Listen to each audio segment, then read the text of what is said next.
Hi lovely people, I'm Debs. Welcome back to my channel, Raina Reads Stuff. I'm in the book shack. It's dark and it's before 5 o'clock. The clocks went back last night, which means I'm going to be out of sync with the rest of the UK's time zone for, a good couple of weeks till I get used to it. It's Sunday. I'm going to do my weekly wrap up. Mixed bag this week. I'm going to start off with a couple of books that I read that were sent to me by the lovely Dave Brzezinski from Occult Detective magazine. And he sent them to me specifically for Occult Detective October, which is run by MJ. And I have read them both. The first is this, Waking Up Dead by Amanda Fasciano. It's part of the Life After series. The second was this, The Conspiracy of Ravens by Nelson McKeeby, and this is part of the War of the Ravens series. Both are the first books in those series. Both of these books have been published by Four Horsemen. Four Horsemen Publications, Inc. So, what did I think of them? This one, Waking Up Dead, I actually got on with quite well. We have a detective. Her name is Cadence Riley. People call her Cade. She is killed in the line of duty right at the beginning. And she finds herself in sort of a halfway house where a guy called Snow gives her a couple of options. She could either move on to the afterlife, whatever afterlife that is. He doesn't know, he can't tell her. Or she can stay where she is and join a group of, they're not police, but their role is to monitor haunted sites and see what information passes between ghosts at that site and breathers, they call them, humans who come along. On her first case, they're at a former asylum. There are a variety of ghosts there, and she and Snow trundle along to discover a group of ghost hunters in the building trying to find evidence of ghosts. Now, they have a slight problem in that they have one of the ghosts in an upstairs room who is particularly vocal, likes to scream, and doesn't pay any attention to any of the other ghosts there. So Cadence tries to deal with her. A little bit later, and this is where the story really sort of gets going, a group of cultists arrive and accidentally manage to summon some sort of non-human entity which is particularly dangerous. Can Snow and Cadence solve the problem of how to recapture this entity and find out who and why have let it free, who has let it free, and why they have done so? I quite like the characters in this. I quite like the concept in this. I enjoyed the reading of it. I don't know that I'd read any more. That's not because I didn't like it. That is because I have so many other things to read. I'm just not sure it would be very high up my list. And now we get on to this one, The Conspiracy of Ravens by Nelson McKeeby. One of the reasons I haven't read very much this week is this book. I found it really quite complicated to the point that it was off-putting, and therefore I kept putting it down. And I couldn't really get into anything else because I was conscious that I was meant to be reading this. Now, we have a number of characters here, all of whom appear to come from different time zones. So we have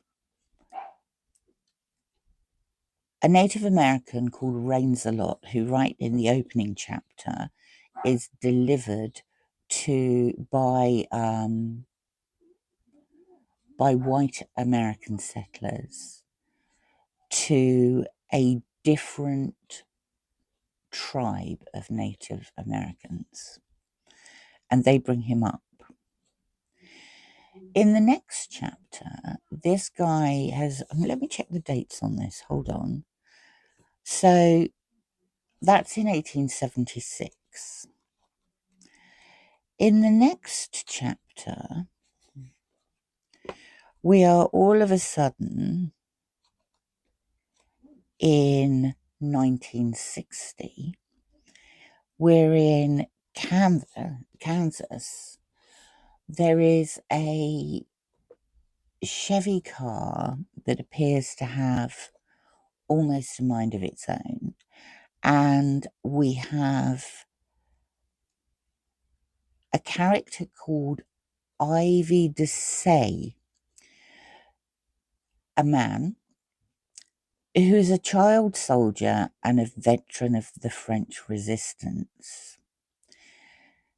They are sent to pick up a witness by an organization called, I can't remember the company. It's a shadowy company. Anyway, they are sent to drive the Chevy across the states to pick up a witness called Kelly Brainerd. And when they get there, she's waiting for them.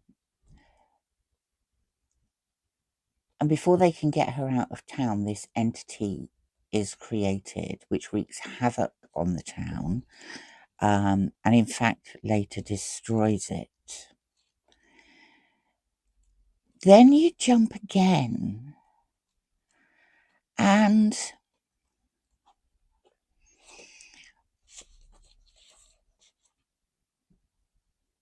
it keeps jumping. It jumps. In 1 minute, we're in Kansas in 1960, and the next we're in New York in 2012. And it's all got something to do with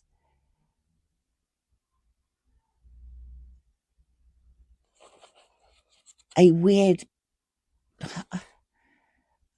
I don't know what to tell you. I didn't really understand it. And I tried really hard to understand it. It just wasn't for me. I did have a look on Goodreads to see what other people thought of it, wondering whether it was just me. There's only 10 reviews on Goodreads. 4 of them give 5 stars, 5 of them give 4 stars, and 1 give 3 stars. To be honest,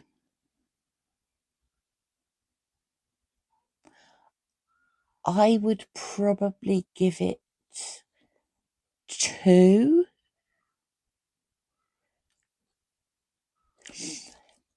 Interspersed with this, there's bits about the author or an author whose brain has been destroyed by epilepsy and is trying to write his last book before his brain gives out completely. Now, as this is the first in the series, I'm guessing his brain didn't give out completely. But overall, this was just too convoluted for me. And I wasn't gripped enough by the writing style to want to continue, hence me putting it down so many times. I did, in fact, get to the end. I definitely wouldn't be looking at any more in this series. Now, because these have been sent to me for review, I thought I'd have a look at the covers and see whether I would have picked them up if I'd have found them in the wild. Now, oddly, I would have been more likely to pick this up and have a look at the back cover than I would have to pick this up. I don't particularly. I quite like the raven on that, but I have issues with the covers of these books, and I'll tell you why. To start with, it's these huge numbers. That, to me, smacks of manga, YA. I don't enjoy them. I think I was looking at other books with numbers on to see whether or not. You see, that, as far as I'm concerned, is the way to do a number. It helps that this has a penguin cover on it.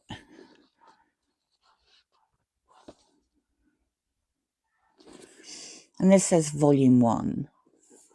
And the one there is very small. Author and title come first. Now, let's start with this one, which is the one I am least likely to pick up from the shelves. To start with, I'm not over fond of photographic covers. But that's not the reason I wouldn't have picked this up. Here, the Life After series. The text has a full drop shadow on it. I don't know if you can see it. I don't enjoy that. Neither do I enjoy the glow around our ghost. I don't mind this text here.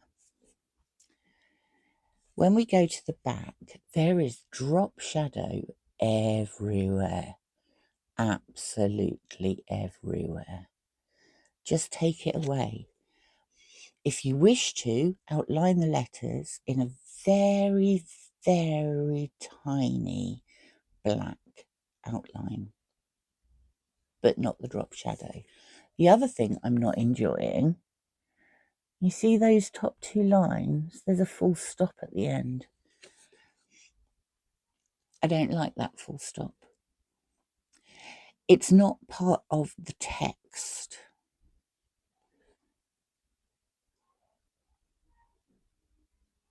It's a leader, almost a header. Shouldn't have a full stop. So those are the reasons. Now, having read it, there's a cauldron here. You wouldn't know this until you had read it. Each chapter has a cauldron heading it. But this isn't a book about witches. This isn't a book about potions. This is a book about ghosts. So, reasons why I wouldn't have picked that up off the shelf.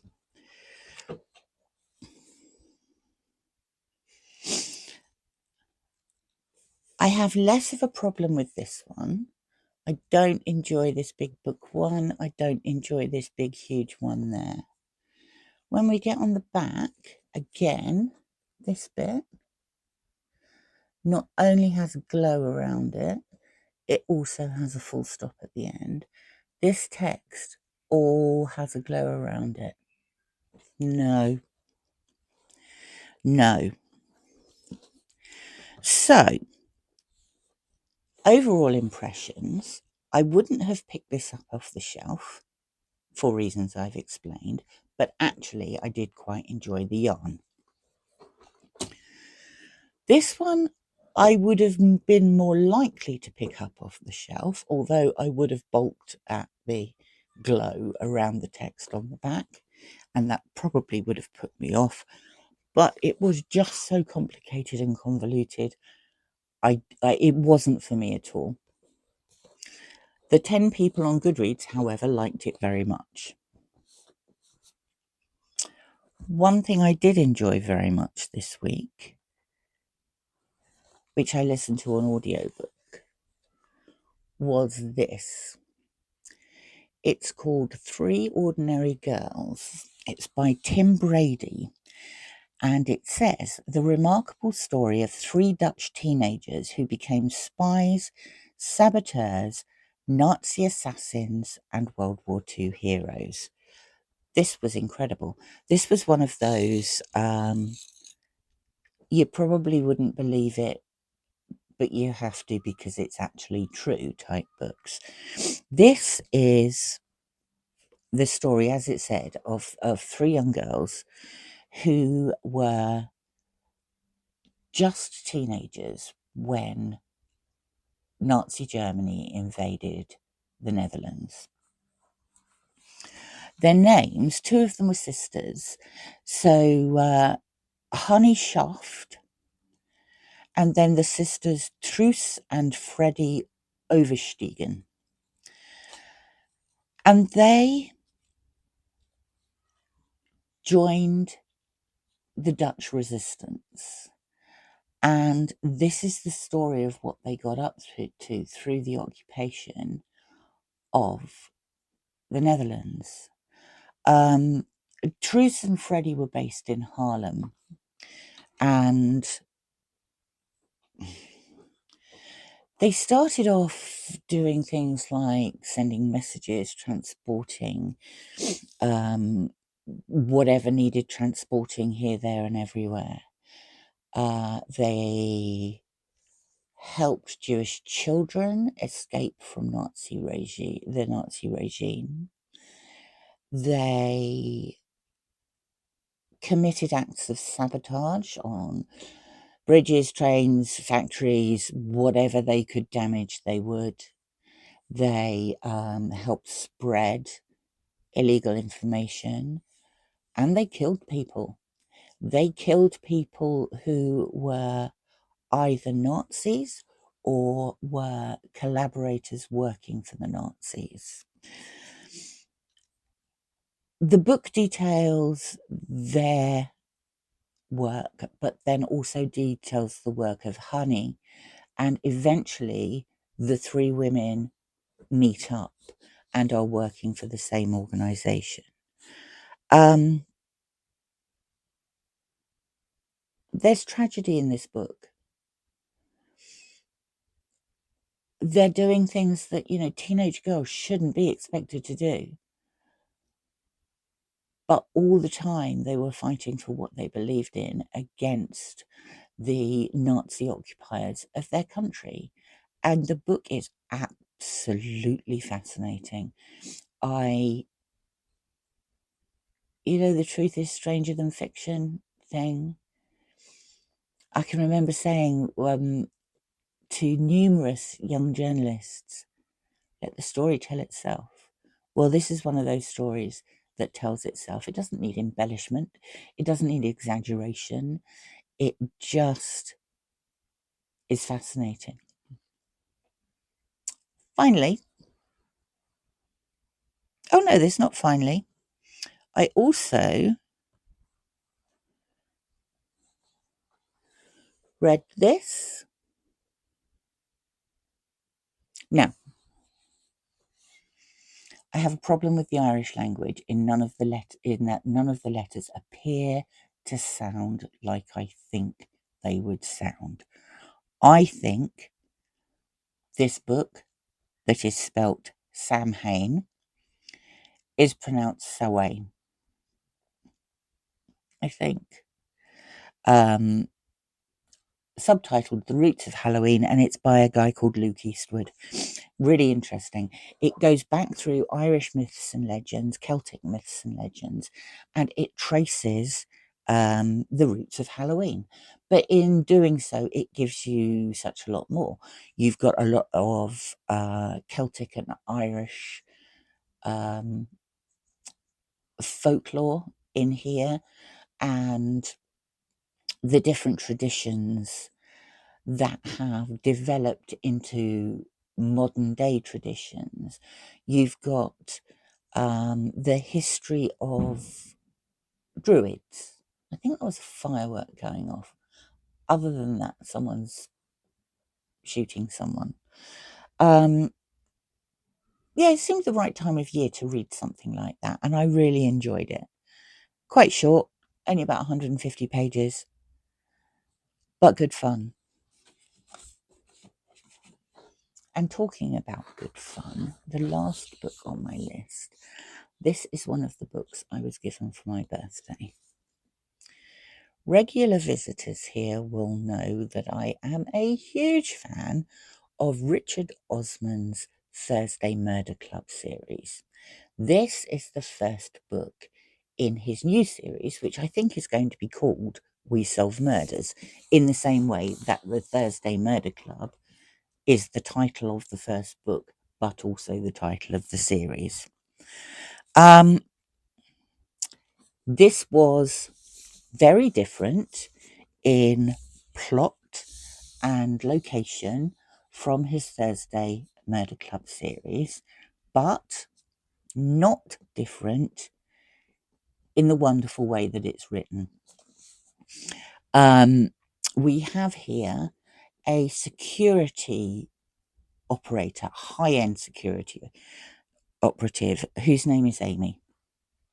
And she is, at the opening of the book, doing close protection for an author, a very well-renowned author, second in the world in popularity, apparently, who has managed to upset a Russian oligarch who has taken exception to the way she characterized him in one of her novels.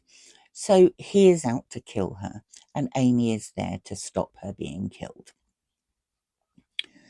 The author is old enough to be Amy's grandma. She is.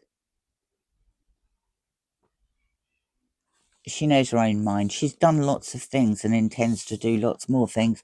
She's a bit of a girl, is our Rosie. And then we have Steve, who is Amy's father-in-law. He is widowed. He lives in Hampshire. He's quite happy. He divides his time not doing very much, but between his home, where he had lived with his wife Debbie. He goes often in the middle of the night to sit on the bench by the pond, which is dedicated to his wife, where he talks to her, usually into a dictaphone. He has retired from the police force many years, and he set himself up a little PI agency where he finds lost dogs and cats and deals with the odd bit of missing money and things like that. He has a group of friends that he meets for lunch once a week in the pub, and they also have a quiz team on a Wednesday night. He never misses it. All of a sudden, people from the agency that Amy works for start to die. 3 of them die. And in each case, Amy is working very near to their location, so suspicion falls on her. And then someone tries to kill her on Rosie's island, which is a private island. And so that person is dealt with, and Rosie and Amy escape and set out to try and find out who's out to kill Amy, whilst also avoiding the Russian oligarch who's after Rosie. This is such great fun. I really enjoyed it. I think anyone who likes the Thursday Murder Club will also enjoy it. Yeah, I really needed a fun read, and that was it. So that's all I've done this week. This one actually counts off my list of books I have to read for Read What You Own. So I'm now down to 125. Now the Read What You Own challenge officially kicks off on the 5th of November, which is a week on Tuesday. I have 125 books to read. I'm starting tomorrow. I'm starting tomorrow with whatever I want to read. So I'm reading what I want, as long as I own it. And I'm starting the Read What You Own challenge. So, bending the rules. What I'm also going to do this week is some tag videos because I'm so behind. I'm so sorry. But those are my plans for the week. They may change. I have an awful lot of books that I'd like to get through. So I'm going to start now. I hope you've had a good reading week. Let me know in the comments what you've been up to. Please like and subscribe. That would be really handy. The algorithm likes it when people like my videos. Leave a chat below as well, because I like to talk. That's it for today. Thank you very much for watching. I'm always grateful for you stopping by, and I will speak to you again soon. Bye for now.